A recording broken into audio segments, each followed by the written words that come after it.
মহারাজ কৃষ্ণচন্দ্রের সভাসদগণের মধ্যে সবথেকে বুদ্ধিমান ছিলেন গোপাল ভাঁড়। মহারাজও সে কথা খুব ভালোই জানতেন। তবুও তিনি মাঝে মাঝে গোপালের পরীক্ষা নেওয়ার জন্য নানান পরিকল্পনা আঁটতে থাকতেন। একবার কি হলো, তিনি গোপাল সহ সব সভাসদগণদের কাছে ঘোষণা করলেন যে সবাইকে নাকি খাঁচার ভিতরে করে গঙ্গাজল নিয়ে আসতে হবে। যে আনতে পারবে তাকে ঘোষণা করা হবে সব থেকে বেশি বুদ্ধিমান বলে। এই কথা শুনে সভাসদগণদের তো মাথায় হাত। খাঁচার ভেতরে করে গঙ্গাজল কিভাবে আনবে তারা? তো সবাই যে যার মতো করে চেষ্টা করলো, কিন্তু কেউ সফল হতে পারল না, সবাই ব্যর্থ হলো। কিন্তু গোপাল তো হেরে যাওয়ার পাত্র নয়। কি করলো জানো?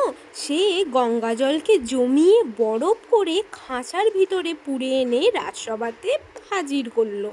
এতে সবাই অবাক হলেও মহারাজ কিন্তু একটু অবাক হননি, কেননা তিনি গোপালের বুদ্ধি সম্পর্কে যথেষ্ট জানতেন। তবুও তিনি মাঝে মাঝে তার বুদ্ধির পরীক্ষা নিতে ভালোবাসতেন। তো বন্ধুরা, কেমন লাগলো আজকের এই গল্পটি ভালো লেগে থাকলে একটি লাইক করে দেবেন, আর চ্যানেলটিকে সাবস্ক্রাইব করতে কিন্তু একদম ভুলবেন না। তো চলুন আজকের মতন এই পর্যন্তই, আবার আসছি একটা নতুন মজাদার ভিডিও নিয়ে। টাটা।